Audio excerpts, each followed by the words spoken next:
While in Cote d'Ivoire, I came across a group of young people called the Yahoo Boys.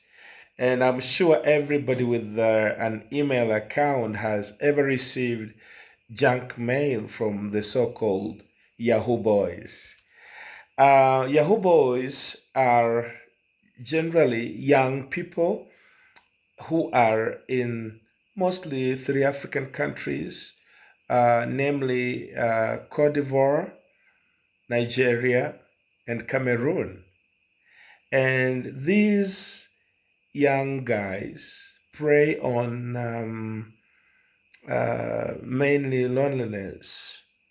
They feast upon loneliness. They target lonely, especially lonely single women, and they target the aged.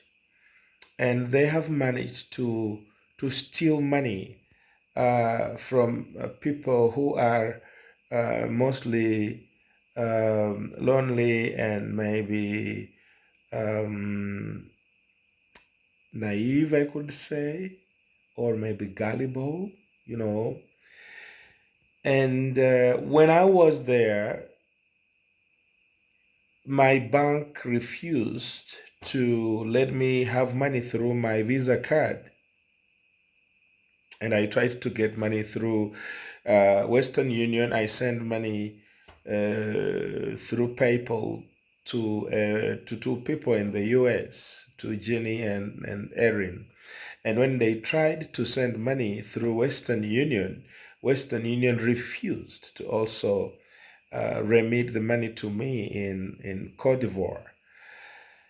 And so I got a bit frustrated and I wanted to get deep to the cause of this, to investigate and find out why Ivory Coast is not very trusted and, if you may, not very respected internationally by the financial institutions. And so I had befriended a guy who took me to a place where I came into contact with the 419 scammers. Those young men, they are mainly young men, and surprisingly, they are functionally illiterate. They are not very educated young men, and sometimes back they were in the cyber cafes, but now they are having smartphones, and they are using those to scam, to steal from mainly women and the aged from the Western world. What amazed me is that as they opened up to me about how they operate, because uh, I managed to have a way with them, and God has helped me to really have a way with the people. And so they opened up and shared with me their secrets. And amazingly, one of the discoveries I made was that they scam very educated women, and they scam very educated old people. Of course, when you get old, then it doesn't matter your level of education. You just, you lose it. You become so vulnerable, and that is what they prey on. And I compared them to jiggers, because jiggers feast upon weakness, and so they prey upon people through the weak point. If you're lonely, then they will prey on you. And I asked them why they do that kind of a thing, and they was not very ashamed to tell me that they are so proud of what they do. And I realized that some of them are racist, so they think the white people, they call them whites, they took away the wealth of Africa, so they are returning back by stealing from these white people, according to them. then they are getting back some of the wealth that was stolen. And it was so disgusting to hear that. And I asked them, can't you do something? If you got a job, would you work? Like use your hands to work so that you can earn decent money. And they told me the work that should entice them should be a very good paying job.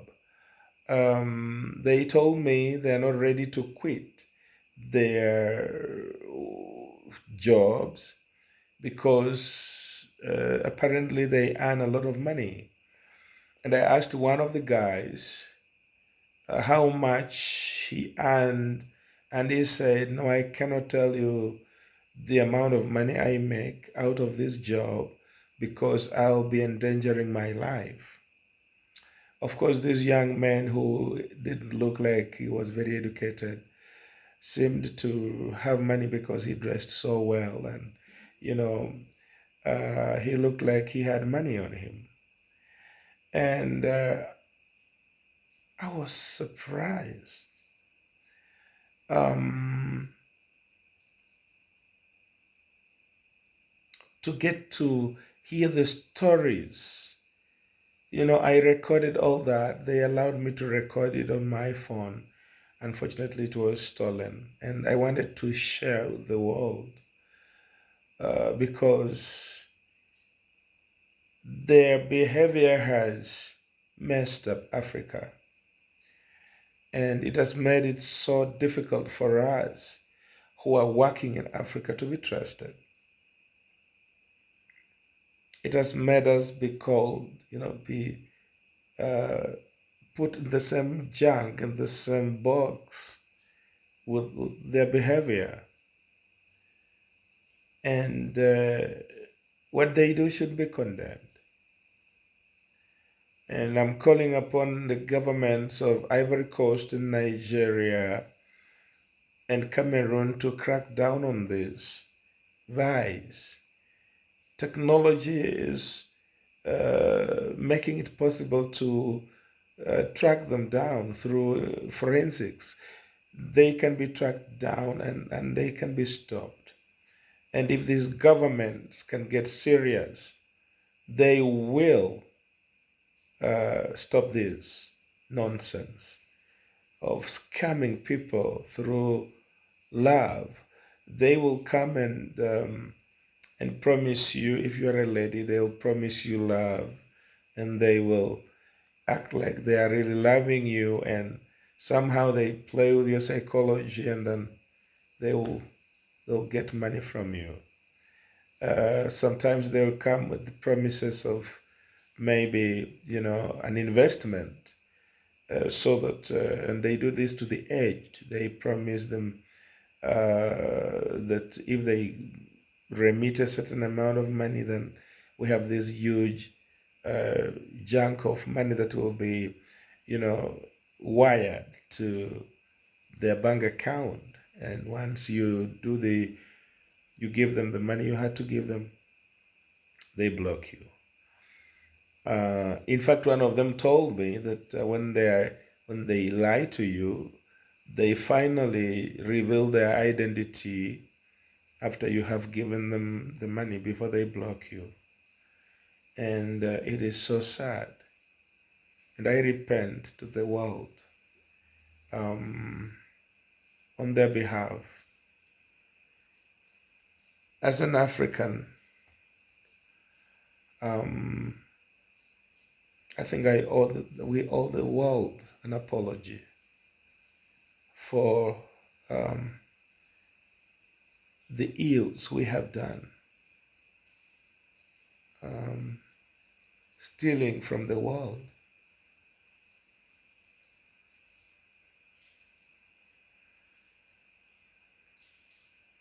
not being truthful,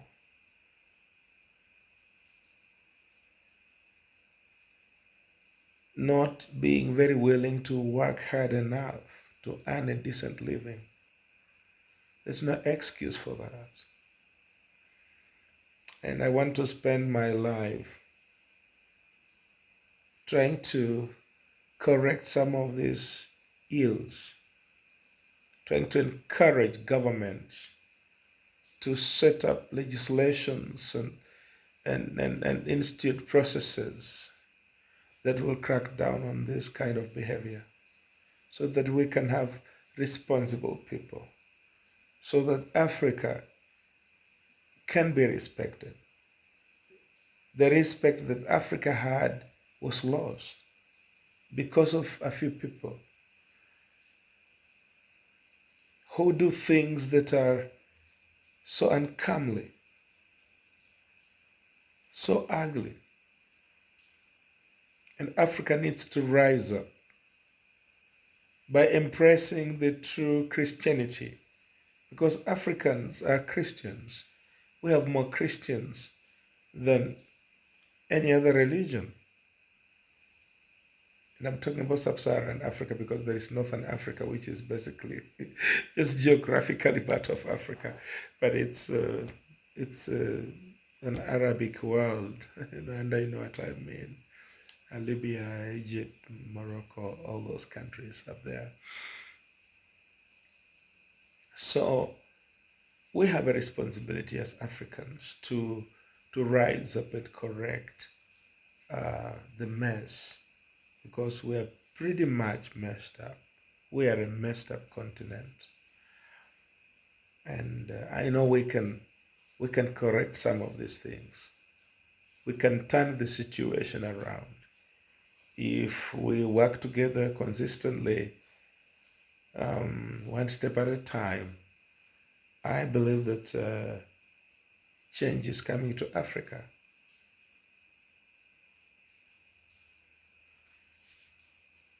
Because how can we even